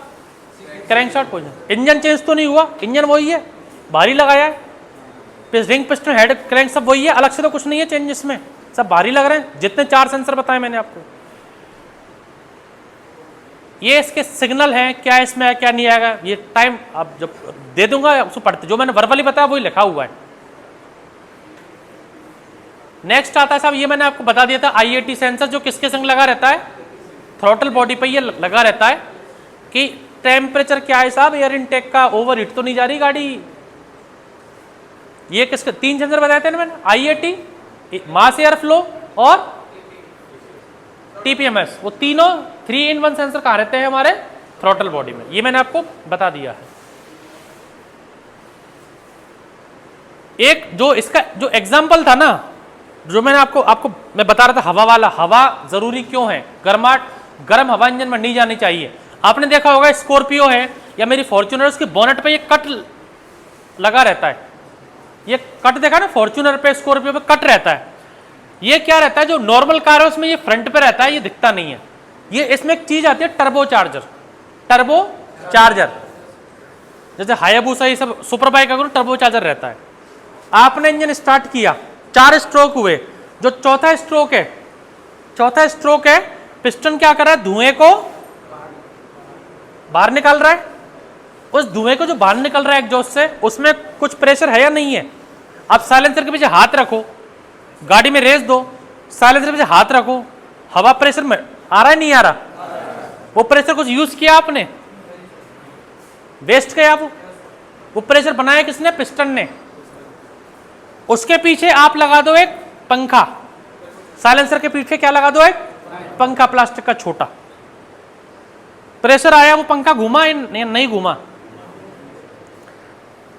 ये जो हमारा इनटेक वाल्व है, ये वाला, ये एग्जॉस्ट वाल्व है, ये स्पार्क प्लग है। जब चौथा स्ट्रोक आया, ये धुआं निकला, ये गर्म था धुआं, ये मैंने साइलेंसर मैंने एक इसमें भेज दिया, एक पंखड़ी नुमा मैंने एक इसमें आकृति बना दी। ये हवा ने इस पंखे को घुमाया, हवा ने इस पंखे घुमाया, और पंखे को घुमा के हवा कहाँ चली गई? बाहर चली गई। हवा का वही काम है, कुछ काम तो नहीं आया। हवा से मैंने सिर्फ क्या मिल गई? मेरे को एक रोटेशन एनर्जी मिल गई, रोटेशनल मैकेनिकल। धुएं यहां से भी साइलेंसर से ये निकल रहा था, मैंने सिर्फ इसके पंखा घुमा के इसको फ्री कर दिया। हवा भाई थोड़ी सी हवा दे जा मेरे को, तो बाकी फ्री है। ये कूलर के सामने मेरे को हवा लगी, उसके बाद मेरे बात कहां जा रही है मेरे को मतलब नहीं, मेरे को तो लग गई। एग्जॉस्ट से जो हवा निकली उसने पंखड़ी घुमा दी, भाई तू जा कहीं भी जा, बाहर जा। इससे मैंने एक शाफ्ट अटैच कर दी, और शाफ्ट से मैंने एक दूसरा पंखा लगा दिया। ये पंखा घूम रहा है, इससे ये क्या कर रहा है? हवा को अंदर खींच रहा है। अब ये जो धुआं था, ये ठंडा रहता है गर्म रहता है? उस धुएं से मैंने पाइप लगाया, पाइप गर्म रहेगा ठंडा रहेगा? हाथ लगा के देखना, गर्म रहेगा। ये गर्म रहेगा, तो ये मैंने जो उससे मैंने जैसे साइलेंसर आगे से हेड के पास से गर्म था, तो साइलेंसर पीछे से भी गर्म रहेगा। तो ये मैंने जो पंखा जो लोहे की आकृति बनाई, ये भी पूरे से अटैच्ड है, ये भी गर्म रहेगा क्योंकि धुआं यहां से निकल रहा है। इससे मैंने ये पंखड़ी लगाई, तो ये भी गर्म रहेगी। बाहर से हवा खींच रहा हूं, यहां से तो गर्म नहीं थी, लेकिन जैसे अंदर आई हवा, जो खींचा इसके संपर्क में आई लोहे से, हवा गर्म हुई। अब इस गर्म हवा को अगर मैं इंजन के अंदर भेज दूं, इंजन ओवरहीट होगा नहीं होगा? तो मैंने क्या किया, एक लगाया इंटरकूलर। ये जो आप देख रहे हैं, ये फ्रिज के पीछे जाली रहते हैं, फ्रिज के पीछे जाली रहती है। ये जाली एक ऐसी जाली है खाली, जो वहां से हवा आई और घूम घूम के वो इंजन के अंदर जा रही है। तो क्या हुआ कि आपको पिस्टन सिलेंडर को हवा खींचनी नहीं पड़ी, उसको प्रेशराइज हवा मिल गई फ्री ऑफ कॉस्ट। नहीं समझे? इस सिस्टम को क्या बोलते हैं? टर्बोचार्जर, जो बाइक में भी रहता है, कार में भी रहता है। हवा तो मिल गई उसको प्रेशर से, पिस्टन में लोड नहीं पड़ा, हवा मिल गई, लेकिन वो हवा अभी क्या है? गर्म। उसको ठंडा करने के लिए मैंने ये क्या लगाया है? जाली लगा दी मैंने, ऐसी जाली। इसमें कुछ नहीं मैकेनिकल, सिर्फ पाइप है, और पाइप हवा के संपर्क में रहता है। छोटी कार है तो जैसे रेडिएटर रहता है ना, सिंपल रेडिएटर है, ये सिंपल फिक्स रेडिएटर है। रेडिएटर में चलता है पानी, इसमें चल रही है हवा। रेडिएटर जैसे हवा लगती है कार के रेडिएटर को, उसके बगल में ही रहता है। स्कॉर्पियो या फिर फॉर्च्यूनर बड़ी गाड़ी है, तो इनका जो रेडिएटर पानी वाला वो तो अलग रहता है, और उनका इंटरकूलर कहाँ लगा रहता है? ऊपर लगा रहता है। हवा आएगी तो ठंडा हो जाएगा। तो ये इंटरकूलर से जो हवा यहाँ पर आई गर्म, ये क्या यहाँ से ठंडी होके इंजन के अंदर जाएगी। इसको बोलते हैं इंटरकूलर, कि जो हवा अंदर जा रही है तो ठंडी होके जाए। इसलिए IAT सेंसर वाला एग्जाम्पल था कि जो पिस्टन के अंदर हवा जाए वो ठंडी होके जाए, ओवरहीट ना जाए। तो ये जो हैवी सीसी बाइक है उसमें इंटरकूलर रहता है, सेम कॉन्सेप्ट है। धुआं निकला, उससे हम लोगों ने टरबाइन का एक ब्लेड पंखड़ी घुमाई, पंखड़ी से मैंने एयर कंप्रेसर घुमाया, उसने हवा बाहर से खींची और इंजन के अंदर प्रेशर से दे दी, तो गाड़ी का आउटपुट था, पावर था, वो बढ़ गया। एक रहता था back angle sensor. Back angle sensor मतलब BS4 गाड़ी थी, किसी का एक्सीडेंट हो गया, गाड़ी पलट गई साहब, पेट्रोल टंकी भरी हुई थी, पेट्रोल फैल जा, आग लग सकती है, लगती है। गाड़ी सीधी खड़ी है BS6, और कितना डिग्री होता है भाई वर्किंग वालों? 90 डिग्री आते, 45 डिग्री बंद हो जाएगा, 90 तो हो गया, बिल्कुल गिर गई। नहीं, वो हर गाड़ी में अलग है। 35 डिग्री भी है। जैसे ये सुपर बाइक आती है ना, इनकी जब हम लोग रेस करते हैं तो टिल्ट हो जाती है, ऐसे कर्व लेते हैं, तो उसका जैसे गाड़ी का घुमा रहे तो ऐसे देखते हो ना, रेस होती है तो उसमें ऐसे टिल्ट करके घुमाते हैं, तो कुछ गाड़ी 45 डिग्री भी होता है। स्प्लेंडर वगैरह जो साइड स्टैंड है, साइड स्टैंड लगाती है 20-25 डिग्री हो जाता है। तो 35 डिग्री से लेके 45 डिग्री तक अलग अलग गाड़ियों के मानक के हिसाब से, कि गाड़ी सुपर बाइक है, नॉर्मल है, तो 35 डिग्री, 30 डिग्री, 45 मतलब टिल्ट पोजीशन। टिल्ट जैसे गाड़ी सीधी है, ये जो एंगल है ये है 45 डिग्री, और ये जो जो है ये तो है 90 डिग्री। जैसे ये जो हो गया ये तो हो गया 90 डिग्री, और ये जो है ये हो गया 45 डिग्री, ये जो है ये हो गया 35 डिग्री। तो 35 डिग्री मतलब टिल्ट एंगल समझो आप। हर गाड़ी का अलग है, मैनुअल में लिखा रहता है, लेकिन टिल्ट होती है मतलब गाड़ी कुछ टिल्ट होती है। वो क्या करेगा, फ्यूल की सप्लाई और स्पार्क वाली सप्लाई क्या कर देगा वो, तो गाड़ी गिर गई कुछ होगी तो गाड़ी हार्मफुल, इंजन ओवरहीट या पेट्रोल गिरने की, आग लगने की संभावना नहीं रहेगी। तो ये कौन सेंसर आता है, बैक एंगल सेंसर। एक होता है सब side stand sensor, BS6 phase 2 में डाल दिया है कि अगर जैसे आपका ब्रेक का जो लीवर रहता था, ब्रेक का लीवर, आप ब्रेक स्कूटी में ब्रेक दबाएंगे तभी सेल्फ लगेगा। मतलब सेल्फ का करंट जो है ना, सेल्फ तक जाने के लिए वो डायरेक्ट बटन से नहीं जा रहा, पहले वो उसका जो सेल्फ की रिले लग रही है उसमें 2 तार किससे हैं, स्विच से लगे हुए हैं, वो वहां से दबाएंगे बटन तब ये तार दबेंगे, सेल्फ की रिले जब एक्टिवेट होगी फिर आप जब करंट देंगे तब वो सेल्फ लगेगा। अगर वो ब्रेक लगा के हम डायरेक्ट स्टार्ट कर दी तो स्कूटी भगी जाएगी। लेडीज में वैसे दिमाग कम रहता है, वो तो रेस मार के ऐसे स्टार्ट कर दी, घटर भगी जाएगी ऐसे। तो भाई ब्रेक लगा के, महिलाओं के लिए लागू किया था इसको कि भाई तू पहले ब्रेक दबा ले फिर मैं स्टार्ट होंगी, फिर तू ब्रेक छोड़ तो चलती जाएगी। तो ब्रेक जैसे ब्रेक का लीवर दबाया, ब्रेक लीवर दबाया तो सर्किट पूरा होता तब वो बैकलाइट जलती है। ऐसे करके बैकलाइट जैसे जलती है वैसे ही वो जो सेल्फ पे जो करंट जाने का जो वायरिंग है वो तभी एक्टिवेट होगी जब वो ब्रेक का सर्किट पूरा हो तब वो लगेगी। Same as it is BS गाड़ी में सेंसर जो साइड स्टैंड है वो नीचे है तो सेल्फ काम नहीं करेगा, साइड स्टैंड को ऊपर करेंगे तभी वो सेल्फ की रिले पे करंट जाएगा। 2 तरह के सेंसर आते हैं, एक तो आता है 4 पिन, 1 2 3 4, एक आता है 2 पिन। 2 पिन वाले को तो आप बाईपास कर सकते हैं।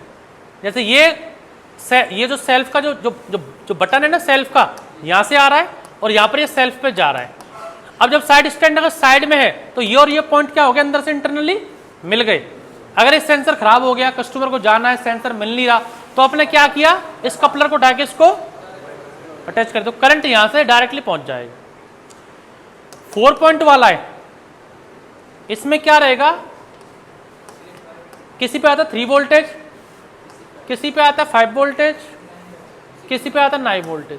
ये जो वोल्टेज जो कम कम आ रहे हैं ना वोल्टेज, ये आ रहा है ECM के थ्रू। अगर 12 वोल्टेज आ रहा है तो बैटरी से आ सकता है, समझ सकते हैं। अगर वोल्टेज 3, 5, 9 आ रहा है तो दिमाग को एक्टिवेट कर लेना, एक तार भी गलत हो गया तो ECM, क्योंकि सप्लाई किससे आ रही है, ये ECM से। आप लोगों को मैंने बताया था ना क्लास में कौन कौन से तार जोड़ेंगे, बताओ इसमें 2 तार, लास्ट क्लास ली थी मैंने जब आपकी, 4 तार वाला जो सेंसर है ली थी क्लास, भूल गए?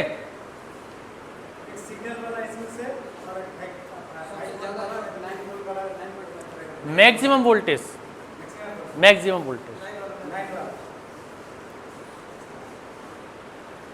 3.55 मैक्सिमम वोल्टेज किस बार उसको हमको मिलाना सिग्नल वाले से।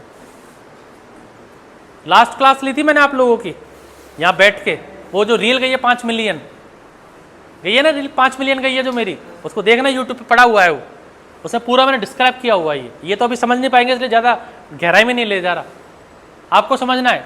4 पिन वालों को बाईपास आप कर सकते हो, 2 पिन वालों को कर सकते हो, 4 पिन वालों को मैक्सिमम आउटपुट जिसमें है 9 वोल्टेज वाला, 3.5 को यूज नहीं करना, 5 को 9 वोल्टेज और सिग्नल वालों को मिलाना है। जिसमें ज्यादा वोल्ट है और वो जिसमें वोल्ट नहीं है उसको मिलाना।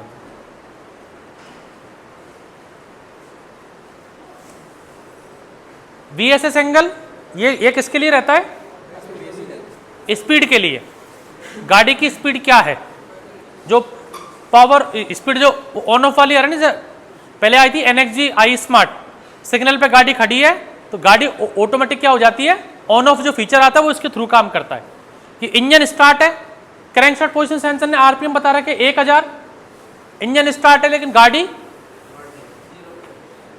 वीएसएस सेंसर ने क्या दिया, व्हीकल स्पीड सेंसर क्या होता है, गाड़ी की स्पीड 0 है, 3 सेकंड 5 सेकंड का टाइम है, उसमें रहता है टाइमर, 5 सेकंड में गाड़ी स्टार्ट है तो क्या करेगा, ईसीएम गाड़ी की सप्लाई बंद कर देगा, गाड़ी को रोक देगा।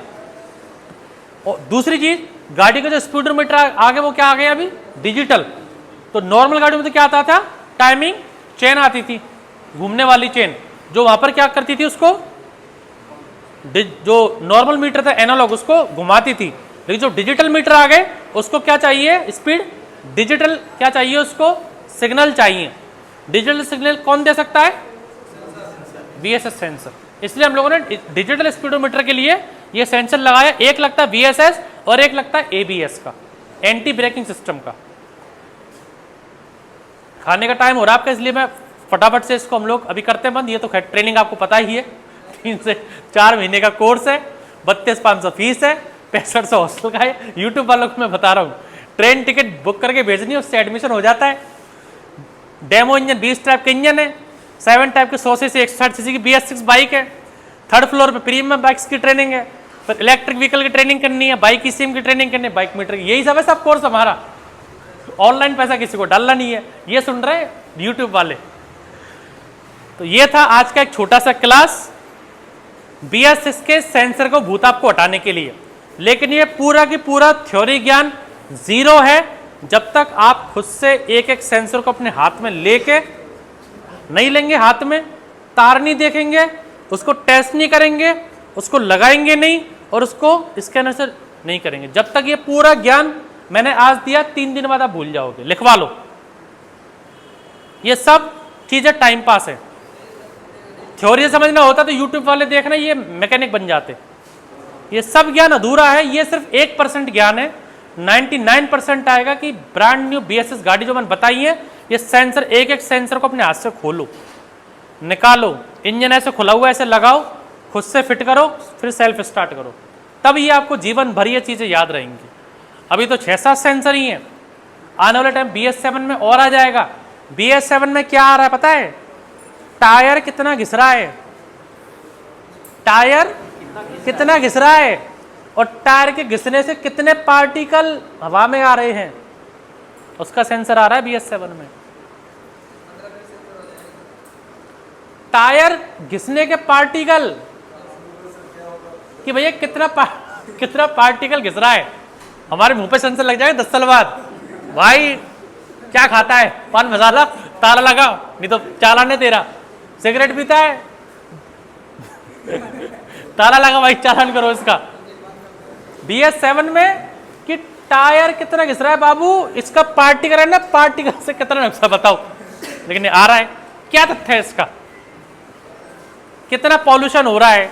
हम इलेक्ट्रिक व्हीकल की बात करते हैं, इलेक्ट्रिक व्हीकल का लिथियम आयन कहां से आ रहा है, चाइना से। लिथियम कहां से इंपोर्ट हो रहा है, चाइना से। वेस्ट हमारे इंडिया में बढ़ता जा रहा है। लाइट चार्जिंग तो कर दी हम लोगों ने, रोड पे गाड़ी चल रही है लाइट से, लेकिन लाइट बन कहां पर है भाई साहब, वो बन तो अभी भी वो डीजल पावर प्लांट में बन रही है, कोयले के प्लांट में बन रही है। लाइट बनाने का सिस्टम क्या चेंज किया हमने, रोड पे से इलेक्ट्रिक लाओ साहब, लेकिन जो लाइट जो बन रही है वो अभी भी उससे ज्यादा पॉल्यूशन हो गया, लोड तो वही आ गया। लाइट बनाने वाली टेक्नोलॉजी का लाई हम कि लाइट बिना पॉल्यूशन के बने, पहले वो आना चाहिए था, फिर इलेक्ट्रिक लाते। इलेक्ट्रिक के लाने से लोड तो बढ़ गया, लाइट तो चार्ज कर लोगे घर में, लेकिन जो गुब्बार जो निकल रहा है, जो लाइट बनने का जो कोयला जल रहा है, धुआं धाड़, उसका क्या है, उस पर कोई बात ही नहीं करना चाहता। इलेक्ट्रिक व्हीकल फ्यूचर है ही नहीं, कोई फ्यूचर नहीं है इलेक्ट्रिक व्हीकल का। फ्यूचर है हाइड्रोजन व्हीकल। जितना पानी हमारे पास है उतना हाइड्रोजन गैस हमारे पास है। पानी मतलब H2O, ऑक्सीजन और हाइड्रोजन का मिक्सचर। इंजन यही रहेंगे 100 साल तक, कहीं नहीं जाने वाले। 100 साल तक, 200 साल तक, 500 साल तक नेट सोर्स आते रहेंगे। पहले पेट्रोल था, डीजल आ गया, फिर LPG सिलेंडर रखते थे गाड़ियों में, LPG आ गई, फिर CNG आ गई, अब LNG आ गई, लिक्विड फाइड नाइट्रोजन गैस, फिर हाइड्रोजन आ जाएगी। हाइड्रोजन बनाने के लिए कुछ नहीं चाहिए हमें, सिर्फ पानी, जो हमारी पृथ्वी पर 70 से 80% है। जितना पानी हमारे पास है उतना हाइड्रोजन गैस हमारे पास है। इंजन ये रहेंगे पेट्रोल, इसमें आप पेट्रोल डाल दो तो इस पर आग लगाएगा, इसमें एलपीजी डाल दो तो पेट्रोल आग लगाएगा, इसमें सीएनजी डाल दो तो आग लगाएगा, इसमें हाइड्रोजन डाल दो तो आग लगाएगा। तो ये इंजन कहीं नहीं जाने वाले, ये एक लॉलीपॉप इलेक्ट्रिक व्हीकल आने वाले 10-20 सालों के लिए, जब तक हाइड्रोजन नहीं आती हमारे पास। आप हमारे पास बैटरी बनाने का लिथियम है ही नहीं है, कहां से बनाएंगे बैटरी? इंपोर्ट कहां से कर रहे हैं? चाइना से, ऑस्ट्रेलिया से। अभी तो हमें लॉलीपॉप मिल रहा है बैटरी का, इलेक्ट्रिक व्हीकल मिलेगा 10,000 का बैटरी मिलेगी 1 लाख रुपए की। जैसे क्रूड ऑयल आ रहा है, अरब कंट्री हम पे टैक्स लगाती है, भाई क्रूड ऑयल इतने का रेट बढ़ा दी, रेट बढ़ गई पेट्रोल की। ऐसे ही लिथियम आयन जब हमें लत लग जाएगी, भारत में लिथियम बैटरी चलेंगी, लिथियम का माल सप्लाई रोक दो, लिथियम आयन मत दो, बंद। लिथियम एक ऐसा पदार्थ है जिसको आप रिसाइकिल कर ही नहीं सकते हो। पानी वाली बैटरी आती है वो रिसाइकिल हो सकती हैं, लिथियम बैटरी रिसाइकिल हो ही नहीं सकती हैं। क्या करोगे आप? 3 साल में तो बैटरी को क्या करोगे? पहाड़ बनता जा रहा है, पॉल्यूशन इकट्ठा होता जा रहा है। उससे पहले हम लोग की थ्रोटल पोजीशन सेंसर में क्या दे दिया? ईसीएम एक संग है, TPMS sensor, IAT sensor, air flow mass sensor, ECM एक संग ही दे दिया। लो सब ले लो मजे। 125 सीसी में ऐसे आ रहा है सर। कंपनी डरे हाथ लगाने से कि उड़ गया तो 10,000 का, बेटा खोल के देखा। एक एक तार आपको समझना पड़ता है, तब जैसे ये लोग समझते हैं एक एक तार कहाँ जा रहा है, एक एक पिन कहाँ जा रही है। हर गाड़ी अलग है, कोई भी आपसे बोलता है ना हर गाड़ी, वो पागल बना रहा है। लाइव एग्जांपल मेरे सामने देख लो आप, 125 सीसी का ईसीएम और सेंसर एक संग है, नॉर्मल गाड़ियों के अलग अलग है। कैसे BS6 एक ही हो गया? इंसान अलग अलग है लेकिन सबके सीखने की क्षमता अलग है, सबकी को किसी का बुखार डोलो लेके उतरता है, किसी का दूसरी गोली लेके उभरता है तो एक जैसे, लेकिन सबका डॉक्टर अलग है। ऐसे BS6 हर गाड़ी एक दूसरे से अलग है। होंडा में सेल्फ ऑल्टरनेटर आ ही नहीं रहा है, ACG स्टार्टर आ गया, वही सेल्फ है, वही करंट बनाएगा, वही कॉइल है। होंडा में, होंडा की स्कूटी देखोगे ना स्टार्ट होके आवाज ही नहीं आएगी सेल्फ की, क्योंकि सेल्फ है ही नहीं है। गाड़ी रिपेयर होने आई, अब मैं बोलूँ आपको हीरो होंडा BS6 एक ही गाड़ी कर लो, सब एक बराबर है, क्या बोलोगे ऐसे लोगों को? पागल बना रहे हैं। हर गाड़ी की अलग टेक्नोलॉजी है, इसलिए हीरो की अलग ले रखी है, होंडा अलग ले रखी है, सुजुकी अलग ले रखी है, यामा अलग ले रखी है, बजाज अलग ले रखी है, टीवीएस अलग ले रखी है। हर गाड़ी का सिस्टम अलग है, इसलिए गाड़ी यहाँ पर है कि भाई अलग अलग है। ठीक है सर, बहुत बहुत धन्यवाद, थैंक यू सो मच आज की क्लास के लिए। नेक्स्ट वीडियो मिलेंगे नेक्स्ट वीडियो के संग। Thank you.